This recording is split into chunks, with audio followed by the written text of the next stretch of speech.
El gobierno pasó la peor semana política, básicamente porque también la economía está mostrando problemas en distintos flancos. Tanto es así que el gobierno ha hecho un giro en la política económica, o ha cambiado, si se quiere, la agenda de prioridades. Básicamente la discusión de por qué no arranca la economía, ya la hemos comentado varias veces, pero tiene que ver con una economía que todavía no termina de recuperar capacidad de compra de gran parte de la población, que ha quedado muy abajo en términos de poder adquisitivo este año frente a la inflación, una caída de entre 6 y 8 puntos. Y esa situación, sumada también a la pérdida de puestos de trabajo en el sector formal y en el informal, si bien hay algunos estudios del Ministerio de Trabajo que demuestran que en realidad la pérdida de 127.000 puestos asalariados en el sector privado formal se fueron en gran parte a cuentapropistas u otras actividades más precarias, de menor calidad del empleo. Lo cierto es que también la pérdida de puestos de trabajo y finalmente el temor a quedar desocupado es lo que ha generado una caída del consumo muy importante este año, y lo que eran algunos brotes verdes que algunos, y sobre todo en el gobierno, avisoraban en agosto, otros en septiembre. Bueno, en los últimos 2 meses, octubre y noviembre, ha mostrado que la recesión sigue y fuerte. Claramente el gobierno está tratando de dar vuelta a la ecuación del consumo. Por eso la batería de medidas de este fin de año, de diciembre, muy criticadas por los economistas de la ortodoxia y con ciertos resquemores en algunos sectores financieros y de mercado, que ven que el gobierno ha dejado de tener como prioridad principal ir reduciendo la inflación para tratar de salir de lo que ha ocurrido en los últimos años en términos de una inflación que te comía el dólar y que después había que devaluar y demás. Y quiere a toda costa que la economía empiece a recuperarse. También hemos comentado que obviamente el dólar, más allá de si está alto o bajo, lo cierto es que es percibido por una parte grande de la clase media como un dólar barato. Por eso el boom de compras de dólares que sigue a razón de 900.000 millones de dólares por mes, como había antes del cepo al dólar en el 2011 por parte del kirchnerismo.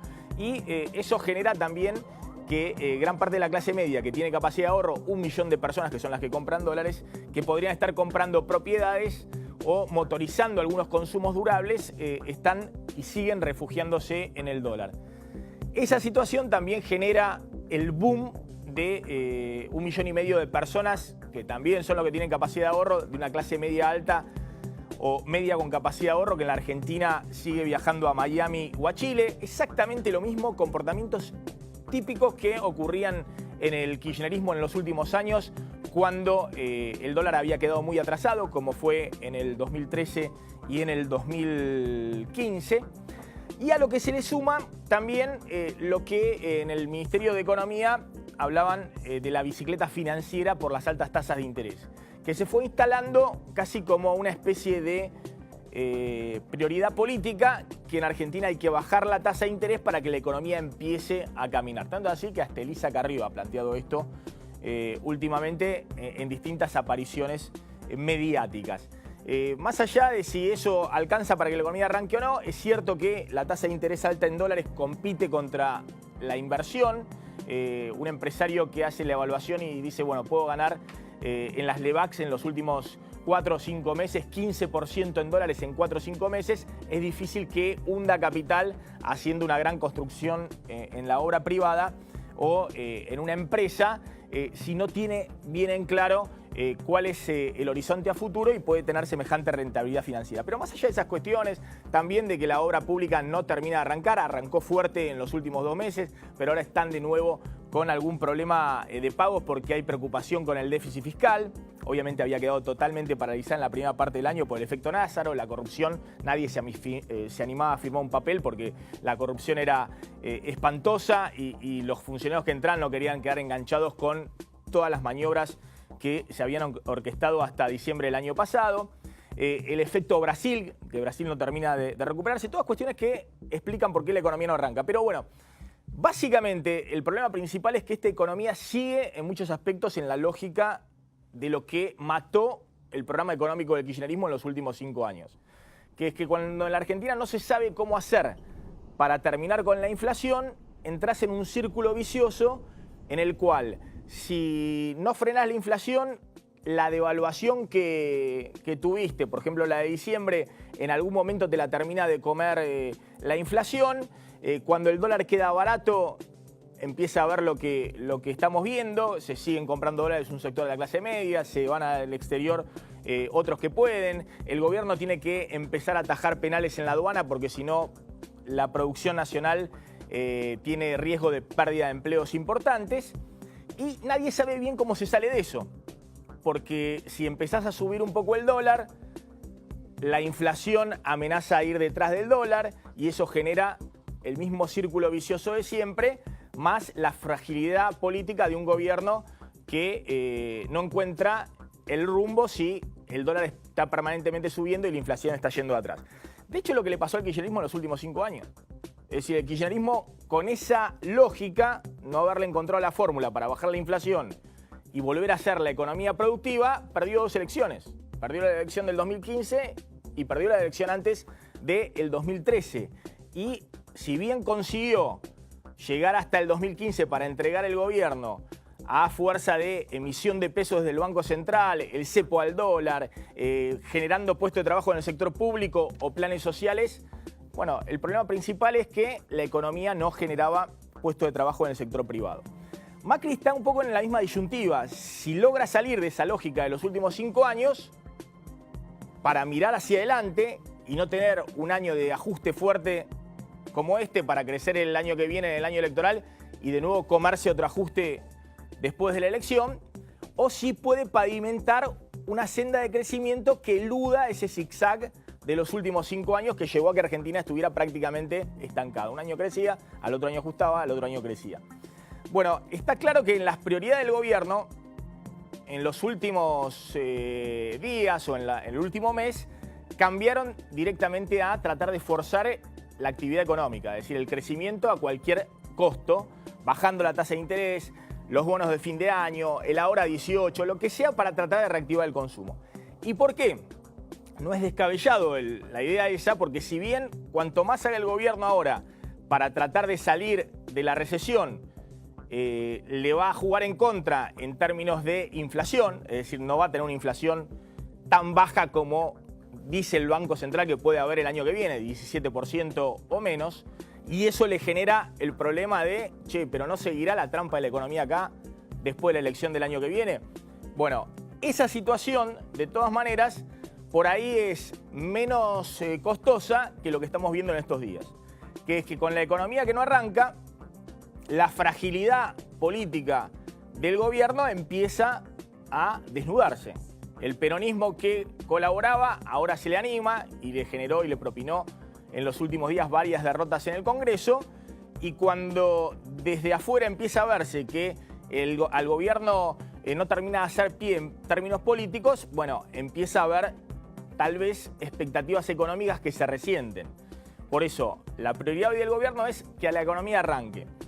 Una vez que la economía arranque, y bueno, se irá viendo cómo se llega a un puerto distinto de lo que ocurrió con la economía en los últimos años. En todo ese contexto, Macri está muy enojado con los gobernadores, que le voltearon la reforma política la semana pasada, la peor semana política del gobierno, pero de alguna manera le avisaron los gobernadores que han recibido todo lo que no recibían de Cristina en el último año del presupuesto de Macri. Le han avisado también que el peronismo está en otro momento, que no está en el momento de la luna de miel con el gobierno o la de recibir fondos para gestionar, sino que es otro momento en el cual el peronismo está viendo cómo enfrenta al gobierno el año próximo. Simplemente, y ahora vamos a entrar un poco en la discusión para plantearlo en términos sencillos. Macri está furioso con un grupo de gobernadores porque no solamente les transfirió recaudación como no les transfirió el gobierno central en los últimos 12 años, sino que también les entregó gran parte de las obras públicas del presupuesto 2017. Es decir, la negociación del año que viene, que se había hecho en los últimos meses en el presupuesto 2017, es una negociación en la cual todos salieron favorecidos y todos estaban con la posibilidad de anunciar el año próximo, el 2017, obras financiadas por el gobierno nacional. Aún aquellos gobernadores más, si se quiere, alejados de la Casa Rosada. Y el enojo de Macri es, les di todo y me terminan no solamente frenando la reforma política, sino es probable que esta semana el gobierno tenga que aceptar muchos cambios en el impuesto a las ganancias. Es probable que se le caiga la reforma de las ART, las aseguradoras de riesgo del trabajo. Es decir, se le abre una agenda distinta a la que tenía el gobierno. Mirá por eso el enojo, y vamos a discutir con los invitados, cómo se planta el gobierno frente al peronismo con un escenario distinto. Lo que veías ahí era un poco la distribución de viviendas este año. Este año Macri aceptó, y esto es una cuestión chiquita del presupuesto, lo de viviendas es una cosa menor respecto a lo que les dio en transferencia de recursos a través de otras vías. Pero este año Macri aceptó que se construyeran viviendas bajo el reparto de Cristina. Es decir, no cambió, no hizo ninguna modificación, lo podría haber hecho por DNU, de el presupuesto 2016 que había cerrado Cristina con los gobernadores. Entonces, este año, por ejemplo, el 10% de las viviendas construidas del país se hicieron en la provincia de Chaco, que tiene el 2% de la población, 2,5% de la población. ¿Por qué? Porque es algo que había cerrado Capitanich con Cristina. Y Macri lo aceptó, se ejecutaron así las obras. O el 8% se hicieron en Entre Ríos, o el 7% prácticamente de las viviendas se hicieron en Misiones, en San Juan, en Misiones, en Formosa, 6,5% del total de la vivienda del país se hicieron en Formosa, 4,5% en Santiago del Estero, es decir, sin parámetros poblacionales, simplemente con un parámetro de los gobernadores que, es cierto, acompañaron este año a Macri, pero que jugaban a fondo con Cristina. Lo que hace Macri en el presupuesto 2017 es tratar de equilibrar con algún tipo de racionalidad esa distribución de viviendas. Por eso, fíjate, en la placa anterior, a Chaco le pone los fondos incluso por arriba de su peso poblacional, pero más o menos bajan todos, pero no protestaron los gobernadores porque vuelven a un equilibrio, a una distribución más o menos racional. Y al revés, provincias que no recibían nada, porque estaban o peleadas o que Cristina no quería privilegiar en el presupuesto, empiezan a recibir más fondos, como es en la provincia de Buenos Aires, que este año va a recibir un poco más de fondos, pero menos de los que les corresponderían. Salta, que sigue recibiendo muchos fondos, pero Tucumán también sigue recibiendo muchos fondos por arriba de lo que le corresponde. Una provincia supuestamente aliada del gobierno nacional hoy, del gobernador Mansur, pero que también jugó en contra en los últimos días con la reforma política. Córdoba empieza a recibir lo que no recibía antes de Cristina. ¿Qué quiero decir con esto? Macri está muy enojado porque, insisto, ha aceptado absolutamente todo de los gobernadores peronistas este año. Y aún así termina el año, y la pregunta es si esto tiene que ver también con la economía, que no arranca y el peronismo empieza a animársele de otra manera al gobierno, termina el año con esos gobernadores dándole la espalda respecto a lo que había recibido del gobierno de Macri en lo que va del año. Mirá las reacciones del gobierno nacional.